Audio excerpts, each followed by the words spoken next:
उत्तर प्रदेश के मुख्यमंत्री योगी आदित्यनाथ द्वारा छोटे व्यापारियों को 1 माह का भत्ता देने का ऐलान बीती रात किया गया था, जिसको लेकर व्यापारियों ने काफी सराहना की है। लेकिन वही व्यापार मंडल के पदाधिकारियों ने मुख्यमंत्री से यह मांग रखी है कि जब तक लॉकडाउन चलता है, जब तक बड़े व्यापारियों का टैक्स माफ किया जाए। आज हमारी कुछ व्यापार मंडल के पदाधिकारियों से बात हुई, जिन्होंने अपनी राय दी। आप भी देखिए, ये हमारी खास रिपोर्ट। यूपी के मुख्यमंत्री योगी आदित्यनाथ द्वारा प्रदेश के फल सब्जी वाले छोटे व्यापारियों को 1000 रुपए प्रति माह भत्ता देने की घोषणा की गई है, जिसको लेकर व्यापारियों ने इस फैसले को बेहतर बताया है। लेकिन कुछ व्यापारियों का मानना है कि माह का भत्ता कम है और सरकार को कम से कम 5 से 10,000 रुपए प्रति माह भत्ता देना चाहिए, जिससे छोटा व्यापारी अपने परिवार का भरण पोषण कर सके। इसके अलावा व्यापारियों का सारा कारोबार कोरोना काल की भेंट चढ़ गया है। यूपी की सड़कों पर सन्नाटा छाया है, जिससे व्यापारी वर्ग बहुत बुरी तरह से नुकसान में पड़ा हुआ है। बड़े व्यापारी भी अपने घरों में बैठे सरकार के इस फरमान को मान रहे हैं और लाखों का रोज नुकसान उठाते नजर आ रहे हैं। व्यापार मंडल के प्रतिनिधियों द्वारा योगी सरकार से मांग की गई है कि जब तक कोरोना काल के चलते लॉकडाउन जारी है, व्यापारी हित में सरकार व्यापारियों पर लगने वाले सभी टैक्स को माफ करे। प्रदेश के मुखिया माननीय योगी आदित्यनाथ जी ने जिस तरह से प्रदेश के तमाम रेहड़ी और पटरी वालों के लिए 1000 रुपए प्रति माह की योजना लाए हैं, हम उसकी प्रशंसा करते हैं। एक अच्छा काम किया है माननीय मुख्यमंत्री जी ने। तमाम ऐसे रेहड़ी और पटरी वाले गरीब और मजदूर लोग हैं जो बेचारे इस कोरोना की महामारी में, कोविड की समय में परेशानियां झेल रहे हैं। दूसरी तरफ मैं माननीय मुख्यमंत्री जी से अपेक्षा करूंगा और चाहूंगा कि प्रदेश के तमाम व्यापारी, मध्यम वर्गीय व्यापारी भी कहीं ना कहीं इस कोविड महामारी की वजह से तबाह होने की कगार पर हैं। तमाम ऐसे व्यापारी हैं जिनकी दुकानें किराए पर हैं, उनकी दुकानों का किराया एज इट इज चल रहा है। उनकी दुकानों में अगर बिजली के कनेक्शन हैं तो बिजली के कनेक्शन का भी मिनिमम चार्ज उनका आ रहा है। बहुत सारा व्यापारी हमारा ऐसा है जिनकी करोड़ों की बैंकों की किस्तें चल रही हैं और लाखों रुपए महीना उसका ब्याज आ रहा है। वो ब्याज एज इट इज चल रहा है। तमाम ऐसे व्यापारी हैं जिनके तमाम कर्मचारी, उनकी तनख्वाहें उसी तरह से चल रही हैं जिस तरह से पूर्व में थी।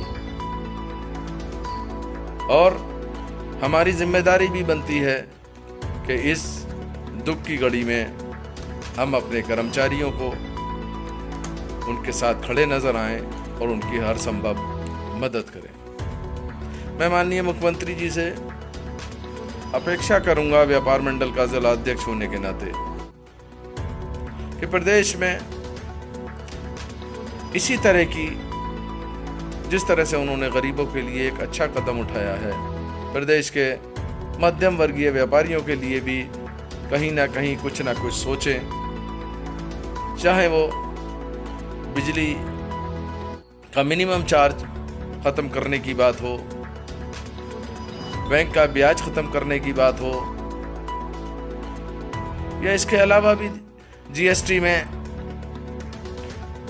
फिलहाल सहूलियत देने की बात हो, इस तरफ उनको ध्यान देना चाहिए। क्योंकि ये मध्यम वर्गीय व्यापारी हमेशा सरकार के साथ खड़ा रहा है, आपके साथ खड़ा रहा है, प्रदेश की जनता के साथ खड़ा रहा है, अपने जनपद की जनता के साथ खड़ा रहा है। उनके हर सुख और दुख और दर्द में उनके साथ खड़ा नजर आया है। इस व्यापारी ने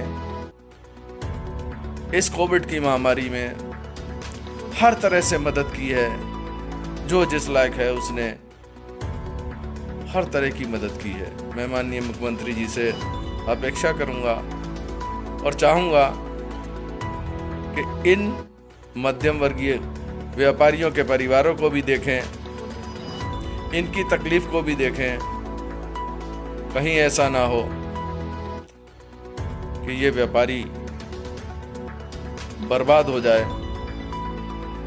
मैं माननीय मुख्यमंत्री जी से फिर दोबारा ये अपेक्षा करूंगा और ये चाहूंगा कि इनकी तरफ भी ध्यान दें और कुछ ना कुछ सोचें।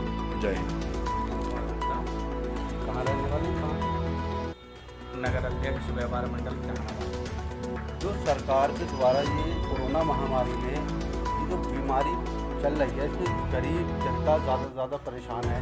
उसमें सरकार ने जो रेहड़ी वाले हैं, ठेले वाले हैं, फल वाले हैं, सब्जी वाले, इनको 1000 रुपये देने की जो मांग की है, उसमें आपका क्या कहना है? सरकार द्वारा जो घोषणा की गई, घोषणा तो सही की गई है, लेकिन अमाउंट कम है। पैसा कम से कम 10,000 रुपये महीने होने चाहिए, क्योंकि एक रेहड़ी वाले के 2-4 बच्चे भी होते हैं, परिवार होता है। उस परिवार का खर्चा चलाने के लिए कम से कम 10,000 रुपये सरकार को घोषणा करनी चाहिए, जिससे वो अपने परिवार को बढ़िया तरीके से तो नहीं पलेगा, लेकिन एक सामान्य तरीके से पल जाएगा। उसमें